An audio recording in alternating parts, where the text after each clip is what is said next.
This is going to be a short video on the Jinhao 599A fountain pen. And this is about as low a priced a pen as you're going to find. Except I think there's one at $1.49 or $1.75, and I forget the manufacturer, but I may do a review of it as I have one on order. But this is just everybody's done their favorite pluses and minuses on the Jinhao. Let me just mention a couple of things that are of interest to me. First of all, everybody knows that this thing is modeled after the Lamy Safari pen. Now the Lamy came out, I don't have any ink in this one, the Lamy came out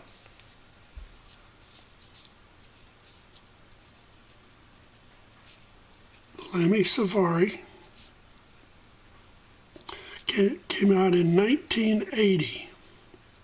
Alright, now the patent laws, a patent on a object or device is good for 20 years. So this means that in the year 2000,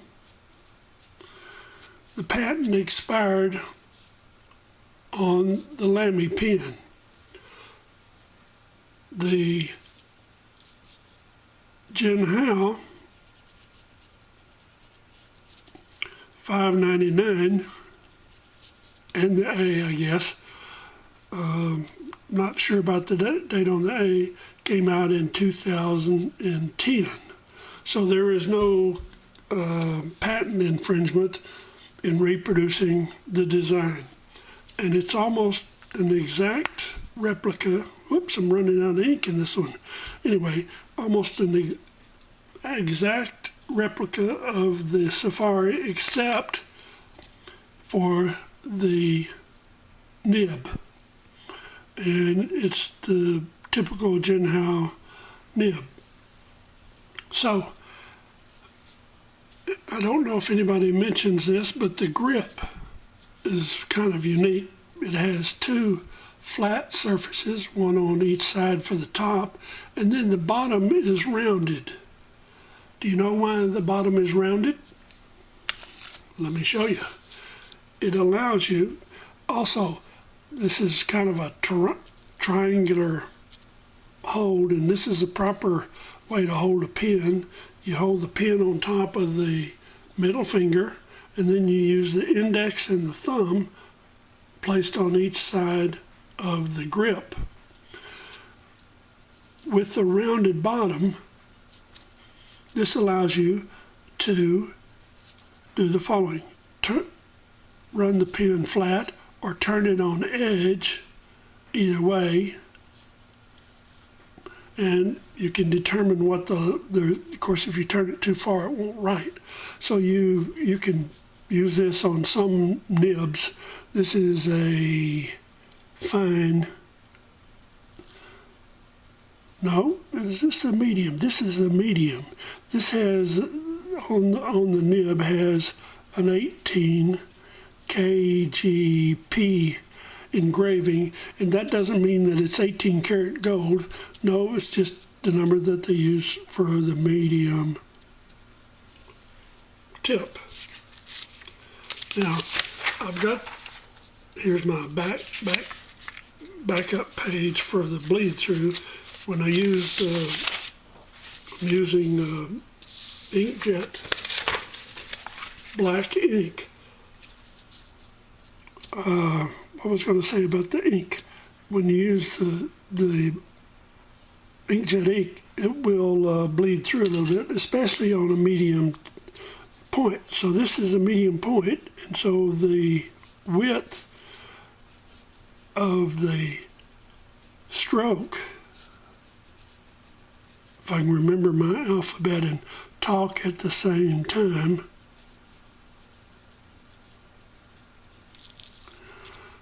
VWXYZ you can see that it does a relatively broad stroke. And what happens is that you go through ink fairly rapidly. Also, the medium width is typically 0.5 millimeters for the pen industry. This is an O pen.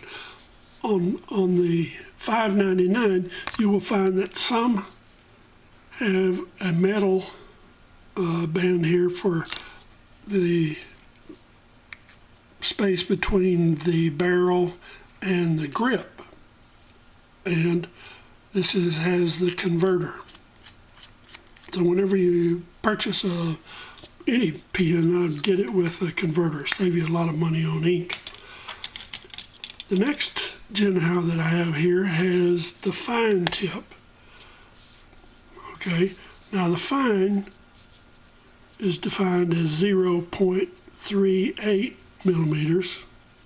Okay, and I think I told you you could do the pen sideways, and this nib is slightly out of tune. The tines are not equally aligned. Should have done that before I started this, but that's okay because I'm not going to use this pen anyway. I'll clean it and it goes back into my storage. Last but not least is the extra fine. Now the extra fine nib on the Jinhao 599A is covered, okay, it's shielded, and the tip is very fine. So this is the Jinhao 599. I think this is a 599 because it's an old one. I think the A's have the metal band, and all of the Jinhao 599s, you can find them. I purchased mine on eBay, and you can get them for $2. In fact, I have an order. This one is old, and it's probably cost less than $2. But I found on eBay, I found a Chinese vendor that had 12 599As for $20 US, plus $2.50 for shipping, plus tax. The total came out to $24.12 US dollars, free shipping. So this comes out to $2.01 per pen. Now the reason for me buying 12 more is to do a quality control check. I want to take the 12, immediately put inkjet ink in them, and try them all out. If you do not see me do another video, it means that all 12 pens came out working perfectly. If there is a failure rate, I will do a additional video and point to it in the text section here. Now, my reason for doing this video is I'm going to challenge myself. Today is August 5, 2024. It's a Monday. For the next 30 days, I am going to use nothing but this pen. And I'll, do a small test on these 12 that I get in the mail in 2 weeks. But everything that I do, I'm going to do with this pen. The reason is that it's a very smooth pen. Anytime you get a new pen, you fill it up with ink, and you immediately go and run horizontal lines, in one direction, then you run horizontal lines in the other direction, and this will tell you if the tines and the end of the nib are aligned. If one of them drags or is out of alignment, you will get a scratchiness or a drag or a required increased force to move the pin in the other direction. So that's my goal, is to use the 599, I'm going to put an A here, with the extra fine tip. Oh, I didn't do this. Extra fine typically means that the pin line width is 0.33 millimeters, plus or minus. Sometimes you can't tell the difference between the two. So that's the plan.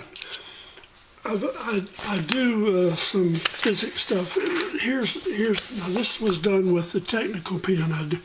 I have a set of equations. These are matrices, and there's some additional matrices that I do, but I'll solve. See if I can find them. Here's some more heavy mathematics, but here's the partial differential equations. Let me see if I can get it all to fit. So I have this partial derivative here of this matrix, and then this complete set of integrals on the other side. So this is called an integral differential equations, and I'm going to solve these, and I'll do a little video. Here's the more derived equations, and they get pretty complicated, but I did these with a technical pen. I'm going to go back and do these with the Jinhao 599A, and then I'm going to write a paper, and I will report back on how that goes. Okay, surprise. I took my old Shaeffer pen, and I took a brand new cartridge and put in it, and it didn't work, so it was dried out, so I used the syringe to clean the cartridge, and then put ink in it. And this is a Shaeffer pen, and I forgot the name of it. And the dry, let's see, no, it's not dried. It just didn't do it right. But anyway, can't walk, talk, and write at the same time. But this one is a medium width. The Shaeffer pen, this one in particular, was made from 1953 to 1963, and I believe I bought this one in 1958. So this is 2024, 6.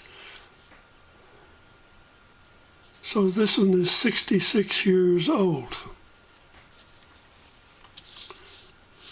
And I used to use it a lot, but then I put it away. It's also a medium nib, and it still writes. It's smooth in both directions, writes up and down, sideways. So it's a fine pen. If you can find one of these, you know, I think people sell them as antiques for $30. They're not worth $30. Speaking of $30, here's the second surprise. Let me get a clean sheet, and I'll be through with this demo. Just the main thing was to show you the 599. I purchased and got yesterday in the mail one TWSBI Echo pen. This one is everybody's favorite. Okay, this one is a lime green, and it has a fine tip, and put inkjet ink in it.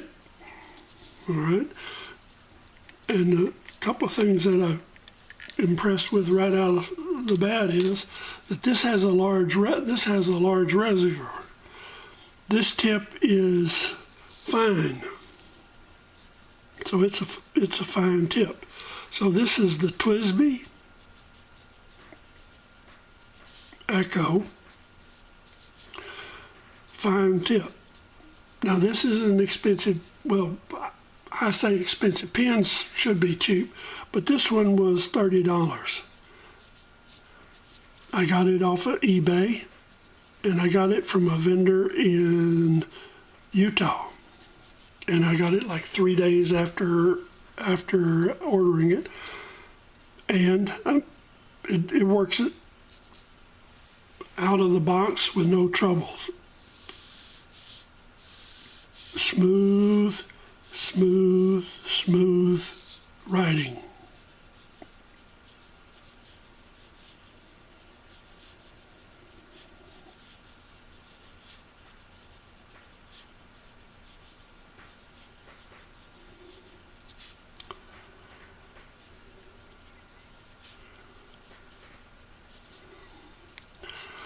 All right. Nice. Oh, and I forgot to mention something. Okay, you got to watch it. This doesn't snap in. This is the cap screws onto that. So I'm going to put this back in the box. I'm not going to use this pen because I promised you for 30 days I would go and use the 599. So we'll put that aside to play with later. Something that I forgot to mention about the 599. Do you know why Lamy made this flat side so long and the grip longer than most pens? The reason is this: some people prefer to have their fingers and control close to the nib. So what this does is this increases your angle of attack.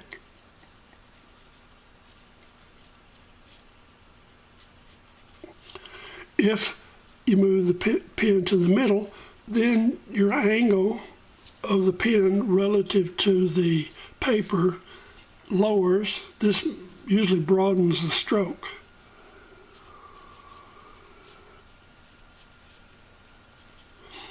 And then if you really want way back, then that gets you, at one point here, it doesn't gain too much to lower the angle because you're over the main part of the iridium point. So that's a little piece of trivia there that many people don't mention.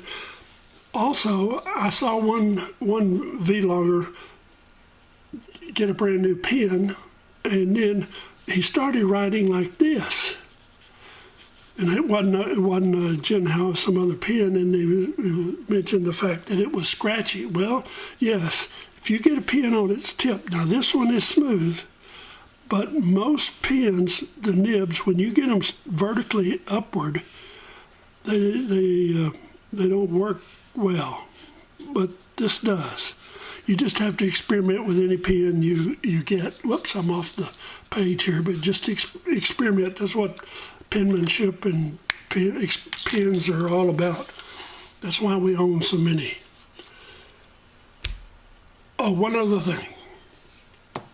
When you get the bottle of ink, especially if you're going to use inkjet ink, when you take the cap off, now this is a jar that I use to transfer from the large bottle to the other, but I just use it as an illustration.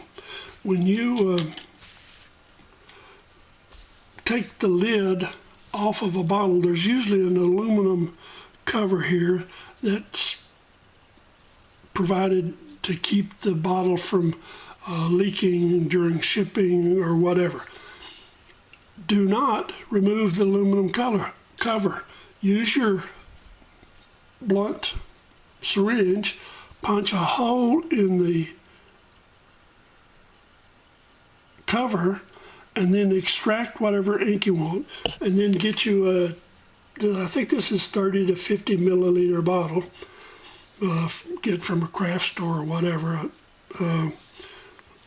and fill it up about halfway. When you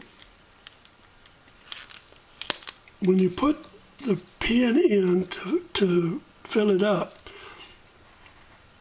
the level only has to be up to here. In fact, I find that if I cover up to the weep hole, let's do that right here. If I just cover up to the, now let me empty this. So we empty all the ink out of it.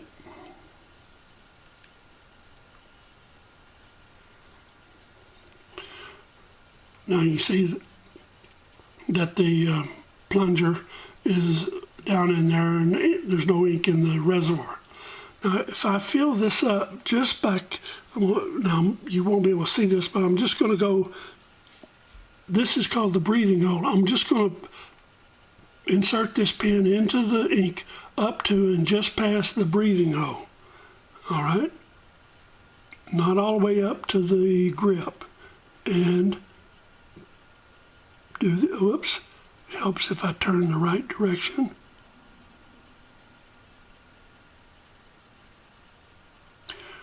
Well, I wasn't up. Let me do it again. Talking and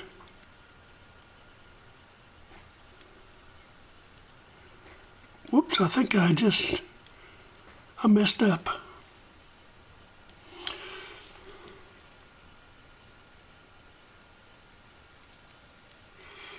Somehow I got the plunger where it doesn't work anymore, huh? Why did I do that? How did I do that? Oh, there it is. I just, never mind. Never mind. Okay, empty. Let's fill it up. I'm going to go just above the breathing hole, putting all the way up to the grip.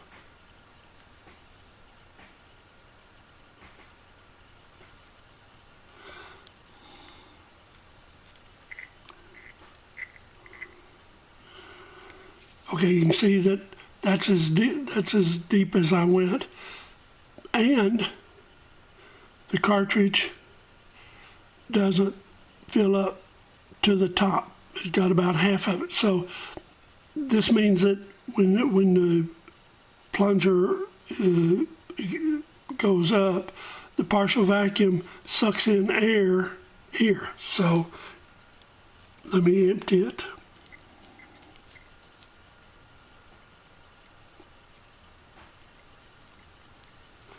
Oh, it helps if I hold it right. Okay. Now let me put the, let's see, I got it. Let me make sure. Okay, it's all the way to the bottom. Let me stick this all the way down. Now fill it.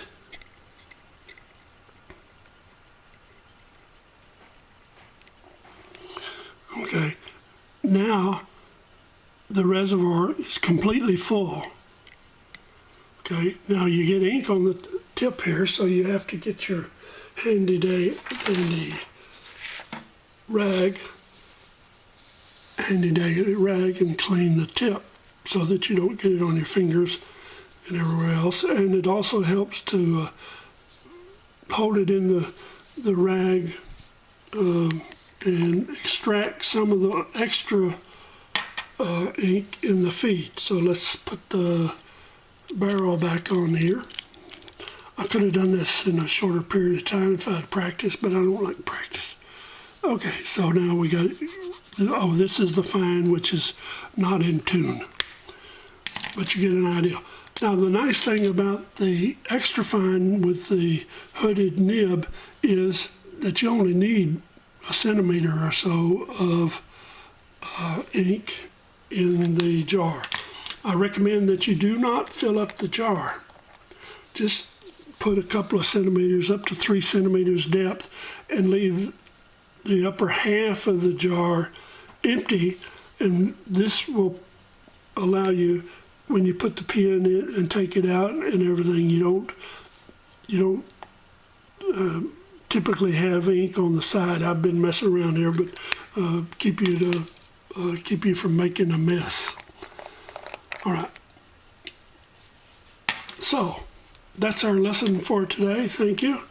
And hopefully your use of pens will last you for a lifetime. Thank you.